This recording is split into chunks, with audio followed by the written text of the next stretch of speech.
Hello and welcome to my first video. In this video, I'm showing you how I made this pair of very bubbly, very playful cat ears, which are for my 250 follower giveaway. So if you're interested in joining said giveaway, be sure to read the description below.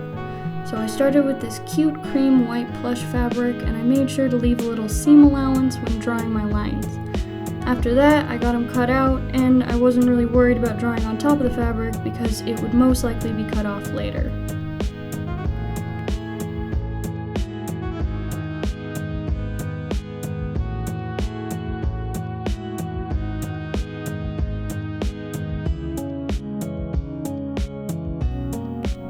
Once I had those all cut out, I took fabric paint mixed with water till I had the consistency I wanted, and I wanted to paint these big pink bubbles all over them, and I didn't want them to look freckly, so I made sure to make them as round as possible and didn't make any too small. This painting method clumps up the little fur, which would look good for some pairs, but for this I wasn't really about it, so I fluffed each bubble carefully with a clean dry brush with my fingers, which are also clean. I wanted to make the bubbles swirl in towards the middle, kind of like truffula trees from the Lorax, if that makes any sense.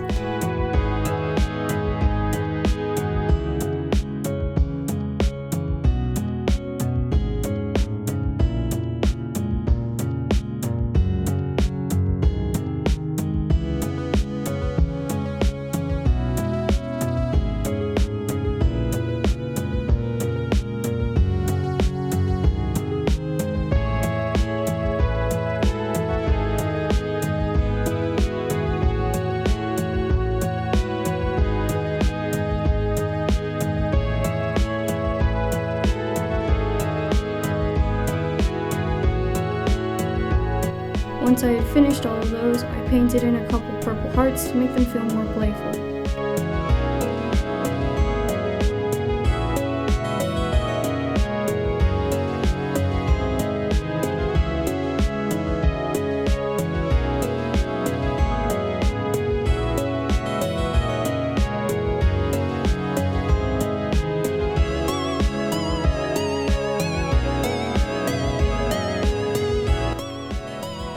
After they were all done, I got my faux fur and I traced about a 1/4 inch around my template again. Then I took a sharp knife and very carefully asked my partner for help because I don't like knives.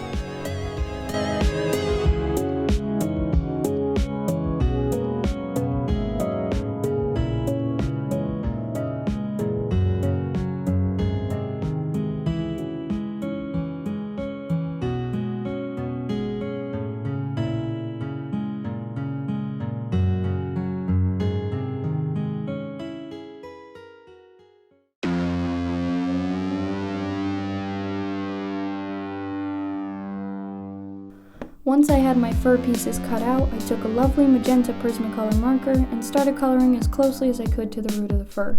I then took a clean wet paintbrush and blended it into the white color at the ends.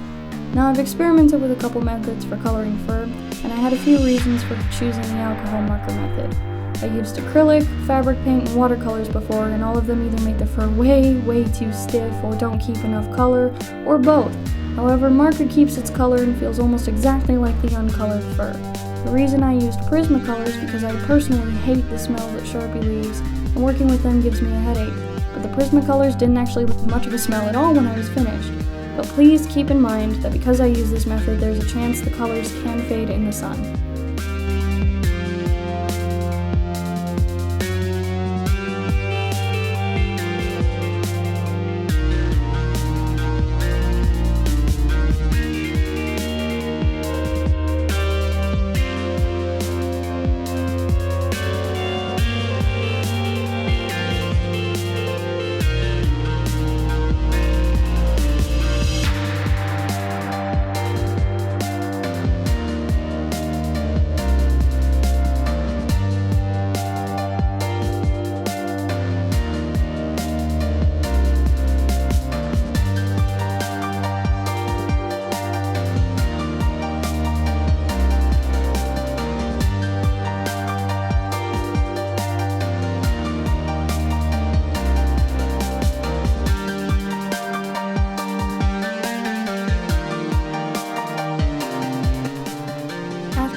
over to the sewing machine. After brushing my fur inwards and pinning it to the crushed fabric piece, I started sewing.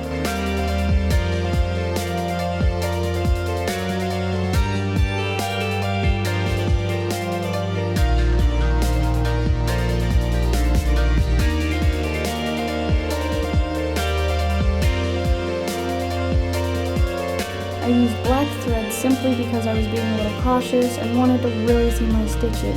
I'm still a little new to sewing these types of fabrics, so I wanted to be extra careful and see exactly what I was doing.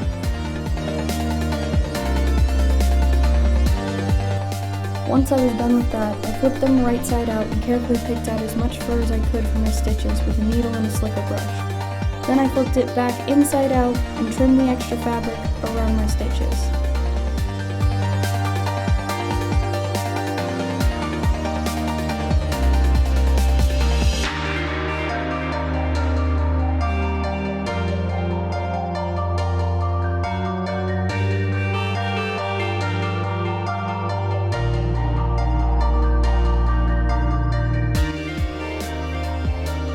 At this point in time, I totally decked my camera, which is an important step, and then started cutting out my pieces of EVA foam. Anyways, I then hot glued jewelry wire around the edges of them to make my skeleton.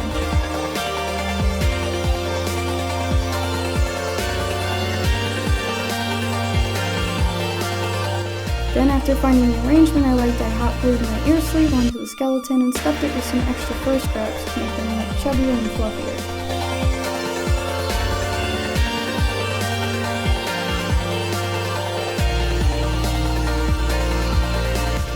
Then, after trimming the fur, adding finishing touches, and attaching them to a headband, they were finally finished.